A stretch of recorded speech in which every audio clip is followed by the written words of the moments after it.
Good morning everyone, how are you all. Previous class रे हमें already ये जो पंचम अध्याय तुम अच्छी विभिन्न जीवन धारण प्रणाली से आम वेद विषय सब पढ़ी ऋग्वेद, सामवेद, यजुर्वेद, अथर्ववेद आम पढ़ी। यजुर्वेद कौन अच्छी, ऋग्वेद कौन अच्छी। ऋग्वेद सहित ईरान सब प्राचीन ग्रंथ अवस्थार सामंजस्य रही पढ़ी। आउे पढ़ी 1500 ରୁ 1000 मसीहा को आमर ऋग्वेदीय युग बोली कहुपर अन्य वेद गुड़ी सब बनाई बोली से समय को उत्तर वैदिक युग बा परवर्ती वैदिक युग बोली कहुपर उपनिषद कथा पढ़ी जो आत्मा परमात्मा ब्रह्म मोक्ष आदि विषय आम पढ़ी। तापर ऋग्वेदर जो शासन व्यवस्था विषय पढ़ी, जन और विष विषय पढ़ी। तापर आम मैंने पढ़ी जो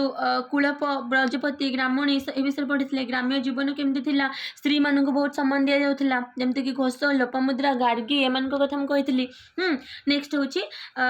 कौन कौन सब ऋग्वेदर समय कौन कौन से खाऊले, दुग्ध दुग्ध जात बेसी परिमाण खाऊले, गहम जौ आदि प्रधान खाद्य थिला। सोमरस और सुरा कहते से पानीय कर पिउले। विभिन्न प्रकार शक्ति को से पूजा करुले जमती कि उषा, सूर्य, अग्नि, वरुण, इंद्र, घी, दूध आदि अग्नि भी से समर्पण करके यज्ञ सब करते। से समय ऋग्वेदी वैदिक समय ऋग्वेदी और उत्तर वैदिक समय जो बहुत सारा प्रस्तर ताम्र प्रस्तर युगर भी उन्नति होता। जमती कि इनाम गाँव कथा आम कहले महाराष्ट्र भीमा नदीर शाखा नदी खोद निकट में थिला। 134 माटीर चारिकोणिया पात्र ये मिली। यही सब विषय आम प्रीवियस क्लास रे आम ऑलरेडी पढ़ी। तो नेक्स्ट आम आज पढ़ा समाधि स्थान। माने ऋग्वेदीय जुगरे जदि गोटे लोक मरी जाऊला तो केमिति समाधि दिया, कौटी समाधि दिया। देख इनाम गाँव में किसी समाधि स्थान मिली। माने ऋग्वेदीय जुग सरी माने जो ऋग्वेदीय जुगटा पढ़ी लिभि जाइए भूल रे माने ये हो जाए। तो जो इनाम गाँव विषय आम पढ़ी माने समसामयिक ताम्रप्रस्तर जुग विषय एगुड़ा सब आम ऑलरेडी पढ़ी। ये देख ये सबुगुड़ा पूर्व आम पढ़ी कि ऋग्वेदर कौन होता ये न होता, 5टा कोठरी बार था, अंडाकृति दीर्घ ये सब पढ़ी। माटी पात्र चमड़ा को व्यवहार करते। इनाम गाँव रू से कौटू आणुले तंबा, राजस्थान रू आणुले। बहुत सारा जिनस विषय कौन है बाहर खोजिकी बाहर कर। तो वृषभर चित्र भी मिली, हाथी दांत शामुका। तो से नेक्स्ट आम पढ़ा से इनाम गाँव जो था समाधि स्थान। माने इनाम गाँव तो लोकटे मरी जाते से कौटे समाधि दि जाऊला। इनाम गाँव में किसी समाधिर सन्धान मिले। आम सब जानूँ केमती पे प्रत्नतत्वविद मैंने खोलिकी सब कौन कर बाहर करम जानूँ। तो इनाम गाँव में भी कौन मिले किछिटा समाधिर सन्धान मिले। अधिकांश समाधि पुरुष मानकर अस्थि मिली। कहार मिली? पुरुष मानकर। आ देखा जाए कि मृत शरीर जो लोक मानकर डेड बॉडी बा मृत शरीर मिलला ताकू उत्तर पट आड़ को रखा जाउथला। घर मध्य समाधि दिया, बाहर तो दिया ही जाउथला, घर मझिरे भी समाधि जाउथला। खाद्य और पानी थिबा पात्र को मृत शरीर सहित रखा जाउथला। माने जे मरी जाउथला बे ता पाखरे खाइबा और पानी भी पात्र भी रखा जाउथला। लोक माने मातृ उपासना करथिले, माने मां को बा मां को प्रतिमूर्ति को से माने उपासना बा पूजा करथिले। लोक मैंने कौन करते देख गहम, जौ, मसूर, मटर, मक्का, बाजरा, धान, शिंब आदि शस्य उत्पादन करते प्रमाण मिली। मन पक पे पढ़ी कि ऋग्वेद से दुईटा जिन जानी कौन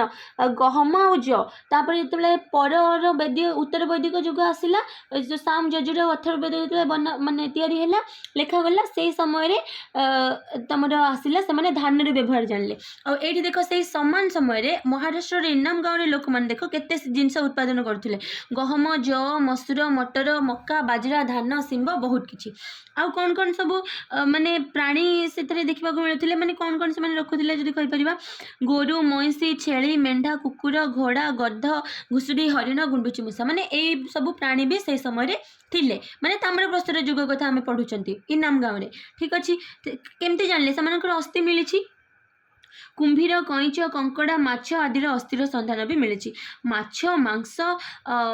कौन कौन खाऊले देख माछ मांस, गाई क्षीर, जामु, खजुरी, विभिन्न प्रकार कोली से खाऊले। इनाम गाँव में कृषि यथेष्ट उन्नति होता, माने कृषि बहुत भल से होता। अच्छा नेक्स्ट देख प्राय 900 वर्ष पर्यंत केते वर्ष पर्यंत 900 वर्ष आम कौन पढ़ी पे यहाँ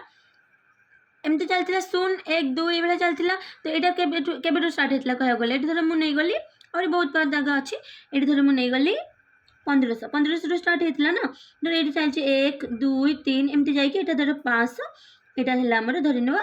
600 ଠିକ୍ ଅଛି। 600ରୁ ଷ୍ଟାର୍ଟ ହେଇଥିଲା 600, ତ 600ରୁ ଯଦି ମୁଁ କହିବି 600ରୁ ପୁଣି ଯାଇଥିବ 700 800 900, ଏଇଠି ଥିବ ତୁମର 900, ବୁଝିପାରୁଛ କି ନାହିଁ? ତ ସେଇ 900 ବର୍ଷ ପର୍ଯ୍ୟନ୍ତ କ'ଣ ହେଇଥିଲା, ପ୍ରାୟ 900 ବର୍ଷ ପର୍ଯ୍ୟନ୍ତ, ଟିକେ ଖାଲି ହେଇଥିବା ପୁଣି ଆଗକୁ ଯିବା। ତ ପ୍ରାୟ 900 ବର୍ଷ ପର୍ଯ୍ୟନ୍ତ ବିକାଶ ଘଟିବା ଫଳରେ ସଭ୍ୟତାର ବିଲୋପ ଆରମ୍ଭ ହେଲା। ମାନେ 900 ବର୍ଷ ପର୍ଯ୍ୟନ୍ତ ଏ ଯେଉଁ ଇନାମ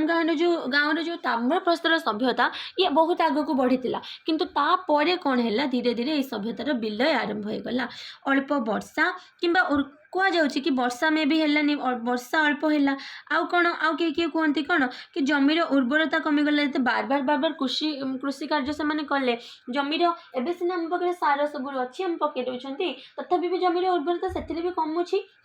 ତ ଜମିର ଉର୍ବରତା କମିଯିବା ଫଳରୁ କ'ଣ ହେଲା, ବର୍ଷା ବି ଅଳ୍ପ ହେଲା। ମେ ବି କୁହାଯାଏ ସେଇଥିପାଇଁ ଏଇ ଯେଉଁ ଇନାମ ଗାଁରେ ଯେଉଁ ତାମ୍ରପ୍ରସ୍ତର ଯୁଗର ସଭ୍ୟତା ଗଢ଼ି ଉଠିଥିଲା ସେଇଟା ବିଲୋପ ହେଇଗଲା। ଠିକ୍ ଅଛି। ଫଳରେ ଚାଷ କାର୍ଯ୍ୟ ଛାଡ଼ି ଲୋକମାନେ ଏବେ କ'ଣ କଲେ, ପଶୁ ଶିକାର କଲେ, ଖାଦ୍ୟ ସଂଗ୍ରହ କଲେ। କାହିଁକିନା ଏବେ ତ ଆଉ ଚାଷ ହେଲାନି ନା, କମିଗଲା, ଆଉ ଚାଷ ହେଇପାରିଲାନି। ତ ଲୋକମାନେ କ'ଣ କଲେ, ଖାଦ୍ୟ ମାନେ ଯେଉଁ ପଶୁ ଶିକାର କଲେ, ଖାଦ୍ୟ ସଂଗ୍ରହ ସେଇସବୁରେ ଲାଗିଲେ। ଘରର ଆକାର ଏବେ ବହୁତ ଛୋଟ ଛୋଟ ହେଇଗଲା। ପ୍ରାୟ ଖ୍ରୀଷ୍ଟପୂର୍ବ 1800ରୁ 2000 ମସିହା ମଧ୍ୟରେ, ପ୍ରାୟ ଖ୍ରୀଷ୍ଟପୂର୍ବ କ'ଣରେ 1800ରୁ 2000 ମସିହା ମଧ୍ୟରେ ଯଦି କହିବା, ବେବିଲୋନ ଆଉ ତାର ନିକଟବର୍ତ୍ତୀ ସ୍ଥାନମାନଙ୍କରେ ହିଟାଇଟ୍ ନାମକ ଲୋକମାନେ ଲୁହା ପଥରରୁ ଲୁହା ବାହାର କରିବାର କୌଶଳ ଜାଣିପାରିଥିଲେ। ଦେଖ ବେବିଲୋନ କେଉଁଠି ପଡ଼ିବ ପିଲାମାନେ କହିଲ? ଯଦି ଆମେ ଯିବା ବେବିଲୋନକୁ ଯାଇକରି ମ୍ୟାପ୍ରେ ଖୋଜିବ, ପୁରା କେଉଁ କଣ୍ଟ୍ରିଟା ତ ମୋର ମନେ ପଡ଼ୁନି ଠିକ୍ସେ, ତ ତୁମମାନେ ମେ ବି ଇଜିପ୍ଟର ପାଖାପାଖି କେଉଁଠି ଟିକେ ଖୋଜିବ, ଠିକ୍ ଅଛି। ତ ସେଇ 1800ରୁ 1200, ମାନେ ଭାବ 1500 ପଢ଼ିଥିଲେ ଆମେ, ତା ଆଗକୁ ଗଲେ 1600 1700 1800, ଆଗକୁ ଗଲେ 1800 ପଡ଼ିବ। 1800ରୁ 1800 କହିଲେ ତା ପୂର୍ବରୁ ଯେଉଁଟା ଆମେ କହିପାରିବା, ଠିକ୍ ଅଛି। ତ 1500ରେ ହେଇଥିଲା ଆମର ବୈଦିକ ସଭ୍ୟତା ଯେଉଁଟା ମୁଁ କହିଲେ, ତା ପୂର୍ବରୁ ବି ହେଲା ତୁମର କ'ଣ, ବେବିଲୋନ। 1800ରୁ 1200 ମସିହା ମଧ୍ୟରେ ବେବିଲୋନ ଆଉ ତାର ନିକଟବର୍ତ୍ତୀ ସ୍ଥାନମାନଙ୍କରେ କ'ଣ କେଉଁ ଟାଇପ୍ର ଲୋକ ରହୁଥିଲେ, ହିଟାଇଟ୍। ମନେ ରଖ, ବହୁତ ଇମ୍ପୋର୍ଟାଣ୍ଟ, କେଉଁ ଟାଇପ୍ର ଲୋକରେ, ହିଟାଇଟ୍ ନାମକ, ବାର କହୁଛି ହିଟାଇଟ୍ ହେଲା। 1800ରୁ 1200 ମଧ୍ୟରେ ବେବିଲୋନ ଆଉ ତାର ନିକଟବର୍ତ୍ତୀ ସ୍ଥାନମାନଙ୍କରେ ଗୋଟେ ପ୍ରକାର ଲୋକ ରହୁଥିଲେ, ଯେଉଁମାନେ ଲୁହା ପଥରରୁ କେମିତି ଲୁହା ବାହାର କରାଯାଇପାରିବ ସେମାନେ ଜାଣିପାରିଥିଲେ, କୌଶଳ ଜାଣିପାରିଥିଲେ। କେଉଁ ଟାଇପ୍ର ଲୋକ, କେଉଁ ନାମକ ଲୋକ, ତାଙ୍କ ନାଁ କ'ଣ ଥିଲା, ହିଟାଇଟ୍ ନାମକ ଲୋକ ହେଲା। ସେମାନେ ବେବିଲୋନ ଆଉ ତାହାର ନିକଟବର୍ତ୍ତୀ ସ୍ଥାନମାନଙ୍କରେ 1800ରୁ 1200 ମଧ୍ୟରେ ଲୁହା ପଥରରୁ କେମିତି ଲୁହା ବାହାର କରିପାରିବ ସେଇ କୌଶଳ ଜାଣିପାରିଥିଲେ। ଲୁହା ପଥରକୁ ସେମାନେ କ'ଣ କରୁଥିଲେ, ତରଳଉଥିଲେ, ତାପରେ ସେଠାରୁ ଲୁହା ବାହାର କରୁଥିଲେ। କାଳକ୍ରମେ ଧୀରେ ଧୀରେ ଯେଟା କ'ଣ ପାରସ୍ୟ, ହଁ ମୁଁ ଠିକ୍ ହିଁ କହିଥିଲି, ଟିକେ ଉପରକୁ ଯିବ ସେଇଠି ପାରସ୍ୟ, ଧୀରେ ଧୀରେ ପାରସ୍ୟର ଲୋକ, ପାରସ୍ୟକୁ ବର୍ତ୍ତମାନ ଇରାନ ବୋଲି କୁହାଯାଉଛି ହେଲା। ତ କୌଶଳ ଧୀରେ ଧୀରେ ବେବିଲୋନରୁ ଧୀରେ ଧୀରେ କ'ଣ ହେଲା, ପାରସ୍ୟ ଆଡ଼କୁ ବି ଗଲା। ଯେଉଁ ଆର୍ଯ୍ୟ ଦଳ ପାରସ୍ୟରୁ ହିନ୍ଦୁକୁଶ ପାର ହେଇକି ଭାରତକୁ ଆସିଥିଲେ, ପାରସ୍ୟରୁ ବହୁତ ସାରା ଲୋକ କ'ଣ ଇରାନରୁ ଆସିଥିଲେ। ତାହେଲେ ଭାବ, ଇରାନରୁ ଯେତେବେଳେ ସେମାନେ ଆସିଲେ ତ ସେମାନେ ବି ତ ଲୁହାର ବ୍ୟବହାର ଜାଣିଥିଲେ ନା, ତ ସେମାନେ ବୋଧ ହୁଏ ଲୁହାର ବ୍ୟବହାର ଜାଣିଥିଲେ। ଖ୍ରୀଷ୍ଟପୂର୍ବ 1000 ବୁଝିପାରିଲ ନା ମୁଁ କ'ଣ କହିଲି? ବେବିଲୋନର ଲୋକମାନେ, ଯେଉଁ ହିଟାଇଟ୍ ଲୋକମାନେ ଜାଣିଥିଲେ ଲୁହା ପଥରରୁ କେମିତି ଲୁହା ବାହାର କରନ୍ତି। ତାପରେ ସେଠୁ ଧୀରେ ଧୀରେ ଏଇ ଲୁହା ପଥର ବାହାର କରିବା କୌଶଳଟା ପାରସ୍ୟର ଲୋକମାନେ ଜାଣିଲେ। ତ ମେ ବି ଯେଉଁ ପାରସ୍ୟର ଯେଉଁ ଆର୍ଯ୍ୟମାନେ ଭାରତକୁ ଆସିଥିଲେ, ତ ସେଇମାନଙ୍କ ଭିତରୁ ମେ ବି କିଛି ଲୋକ ଜାଣିଥିବେ ଲୁହା ପଥର ବ୍ୟବହାର ହେଲା। ତାପରେ ଦେଖ, ଖ୍ରୀଷ୍ଟପୂର୍ବ 1000 ମସିହା ବେଳକୁ ଭାରତର ଉତ୍ତର ପଶ୍ଚିମ ଅଞ୍ଚଳ, ବିଶେଷ କରି ଗାନ୍ଧାର ଅଞ୍ଚଳରେ, ମାନେ ଯେଉଁଟା ଏବେ ପାକିସ୍ତାନରେ ଅଛି, ଲୁହା ପଥରର ବ୍ୟବହାର ପ୍ରମାଣ ମିଳିଛି। ମାନେ ଯଦି ଆମେ କହିବା ଖ୍ରୀଷ୍ଟପୂର୍ବ 1000 ମସିହା ବେଳକୁ ଭାରତର ଉତ୍ତର ପଶ୍ଚିମ, ମାନେ ଏଇପଟ ଜାଗାଟା ଯେଉଁ ପାକିସ୍ତାନ ଆଫଗାନିସ୍ତାନ ଜାଗା ହେଲା, ତ ସେଇଠି କ'ଣ, ଆଉ ବିଶେଷ କରି ଗାନ୍ଧାର ଅଞ୍ଚଳର ଲୋକମାନେ କ'ଣ ଲୁହାର ବ୍ୟବହାର ଜାଣିଥିଲେ ବୋଲି ପ୍ରମାଣ ମିଳିଛି। ପରବର୍ତ୍ତୀ ବୈଦିକ ଯୁଗରେ, ମାନେ ଯେତେବେଳେ ଋଗ୍ବେଦର ଯୁଗ ସରିଗଲା, ଲୁହାର ବ୍ୟବହାର କେଉଁଠି, ଗଙ୍ଗା ନଦୀ ଅବବାହିକା ଅଞ୍ଚଳରେ ବି ମାନେ ପ୍ରସାର ଲାଭ କରିଥିଲା। ସେହି ଅଞ୍ଚଳରେ, ମାନେ ଗଙ୍ଗା ନଦୀ ଅବବାହିକାର ଯେଉଁ ଲୋକମାନେ କ'ଣ କରୁଥିଲେ, ଜଙ୍ଗଲ ସଫା କରିକି ବୋଧ ହୁଏ ଲୁହାର କରିବା ପାଇଁ ଲୁହାର କୁରାଢ଼ୀ ବ୍ୟବହାର କରୁଥିବେ କୁହାଯାଉଛି।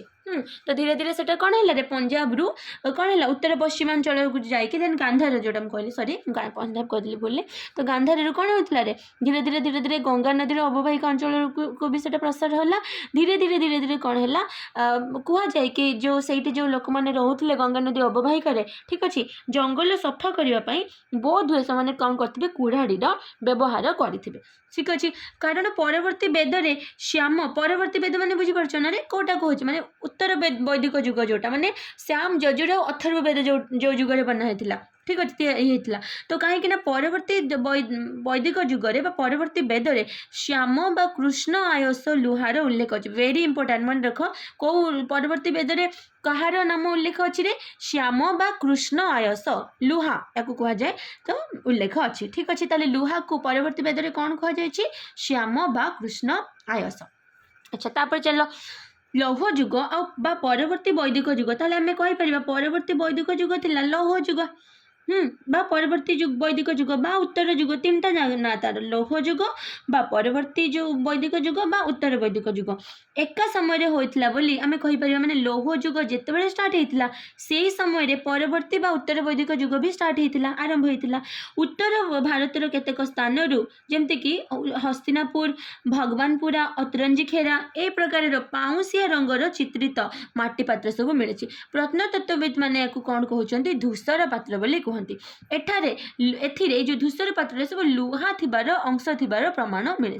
ए प्रकार पात्र गुड़िक उत्तर भारतर उत्तर वैदिक युगरे प्रचलित थिला ठीक अच्छे यह छड़ा लाल आउ कला रंगर जो थिबा माटी पात्र व्यवहार जोगु भारत में दीटा बड़ परिवर्तन घटिला कौन दीटा बड़ परिवर्तन है जिते लुहा माने जो लाल आउ कला रंगर माटी पात्र व्यवहार है कौन है लुहार अस्त्र शस्त्र द्वारा आर्य माने कृष्णकाय मूल भारतीय मान सहजरे परास्त कले आउ कुराड़ी द्वारा जंगल सफा करी अधिक जमी चाष कर पारे फल शस्य उत्पादन अधिक है कौन कहूँ बुझे शुणु तो कौन है आर्य मान तो सब जना था लुहार व्यवहार जना था जो आसिले गाई गोरु घोड़ा से को भी नहीं आसते भारत को प्रथम घोड़ा से ही आसी भारत को लुहार जो आर्य मैंने जानी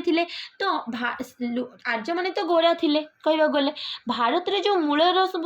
लोक मैंने नथिले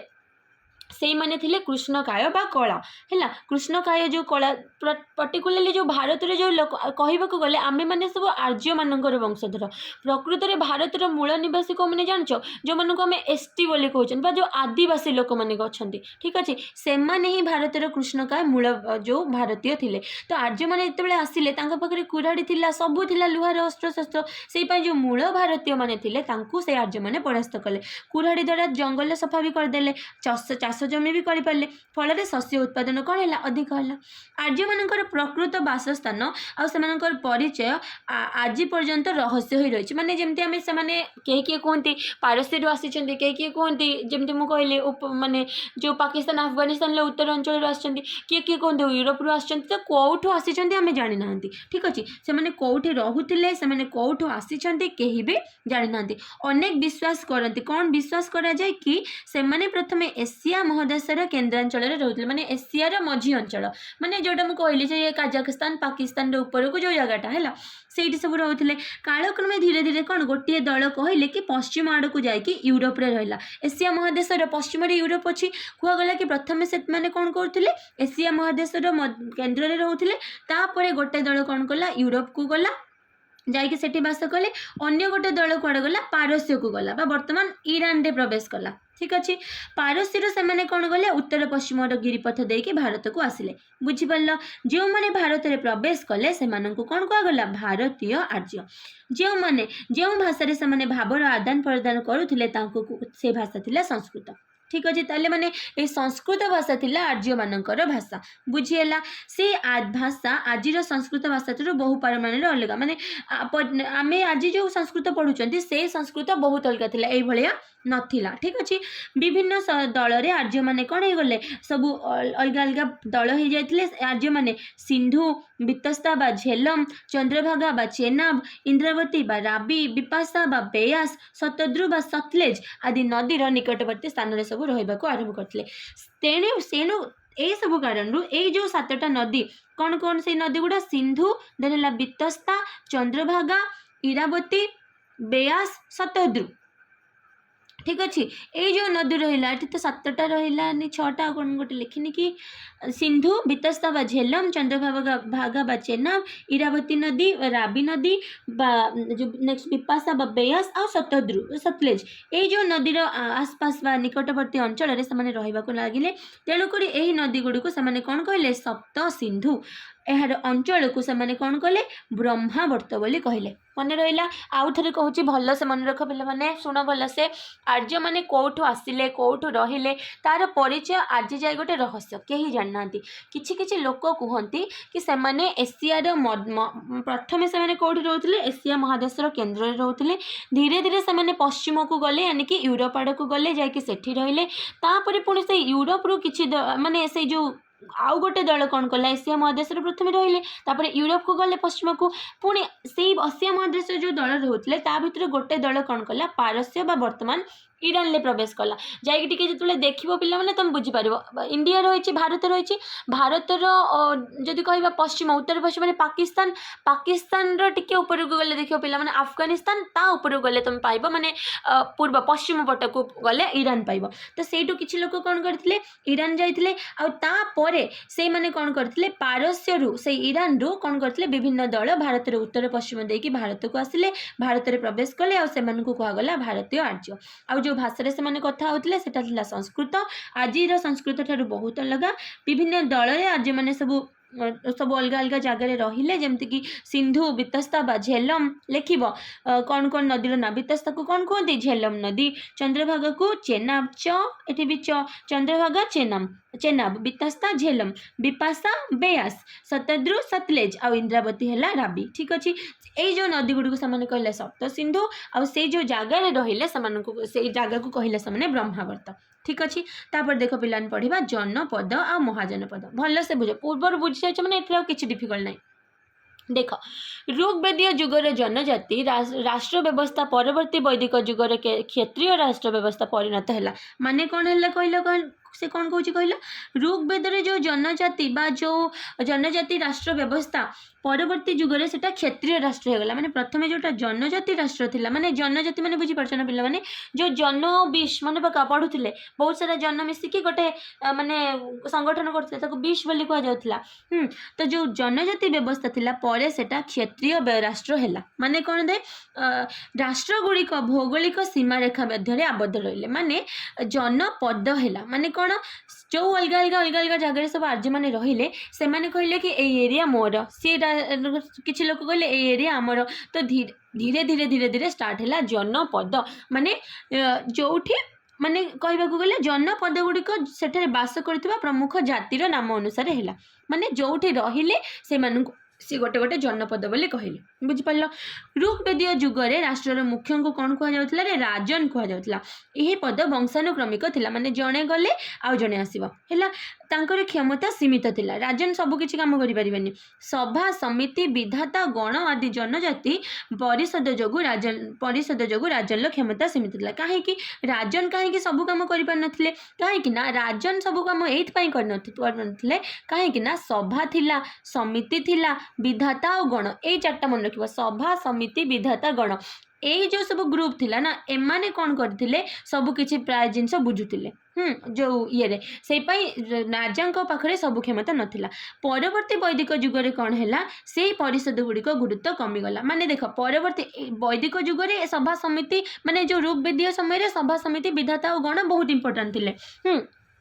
से कौन है तो से माने ये कर पारलेनी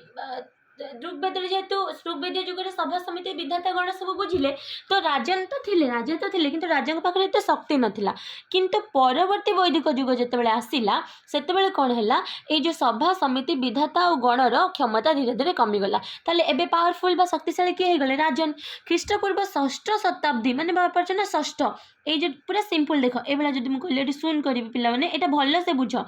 जदि 1 2 3 4 5 6 हैला एठी अच्छे 6 माने एठी 6ठ है 6ठ ख्रीष्टपूर्व माने 6ठ शताब्दी माने 60 ठीक अच्छे अच्छा 6ठ शताब्दी बेले को कौन है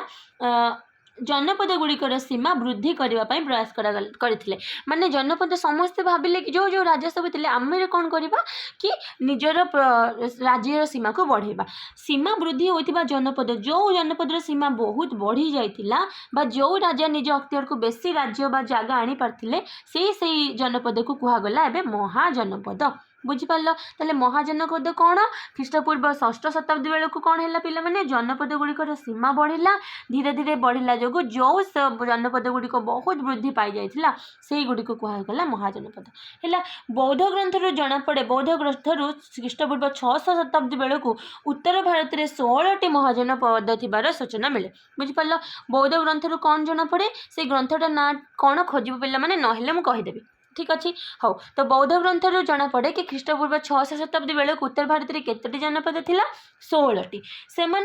इंपोर्टाट कौटा थिला सबुठ शक्तिशाली कौन थे जानच पे कोशल मगध वत्स आउ अवंती किए कोशल मगध वत्स आउ अवंती आदि कह सबुठ पावरफुल थिला तुम मगध मन रहा यह छड़ा केतेक गण राज्य थिले गण राज्य माने लोक मानकर छोट छोट राज्य भी थिला परवर्ती काल रे राजा बिंबिसार और अजातशत्रुंकर अधीन रे मगध आ महाजन गुड़िक अधिकार करी एक शक्तिशाली राष्ट्र रे परिणत कले तापर आसिले कि बिंबिसार आसिले अजातशत्रु तांको अंडर रे जो कि कौ राज्य आसिले पिला माने मगध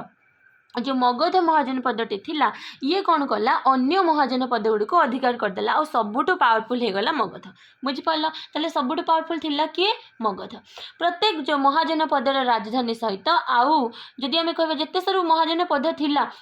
सब अलग समकर गोटे गोटे राजधानी थिला जेमती कि ए जो मगध थिला एठी तो देनी मगधर राजधानी पिला कोड थिला जानच पाटलिपुत्र मु लिखि दउछि पर क्लास रे तमने जानि पारिबो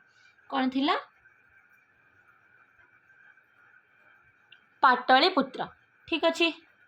भी दीर्घकार हम तो पाटलिपुत्र तो से भाया जो मगध थिला तो पाटलिपुत्र थिला सब अलग मानकर भी थिला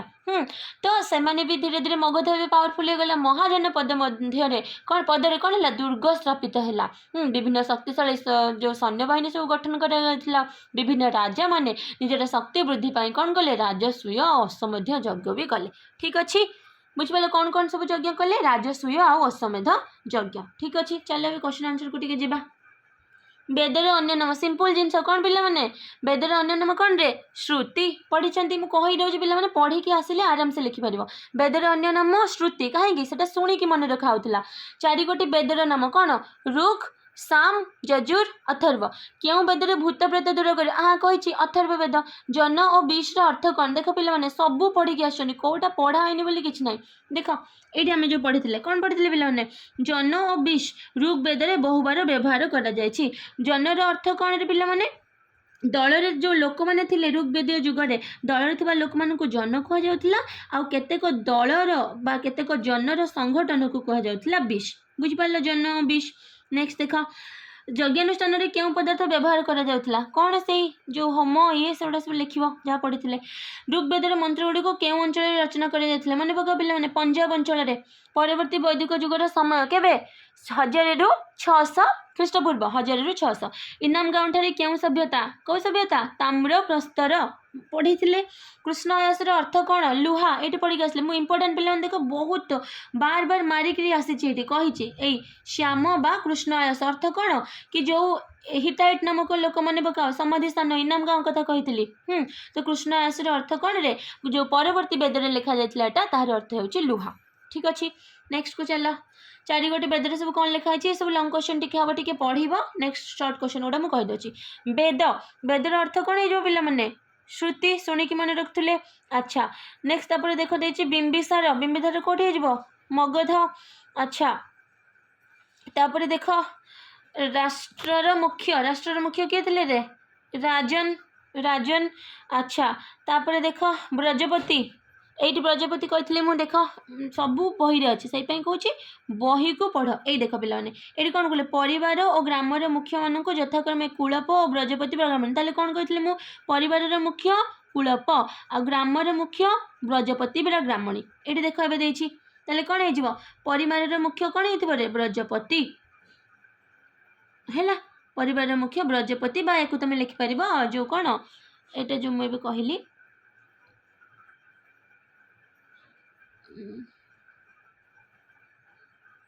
ब्रजपति बा ग्रामणी है ग्रामर मुख्य परिवार मुख्य थिले कूलप सॉरी परिवार मुख्य कूलप ग्रामर मुख्य ब्रजपति बा ग्रामणी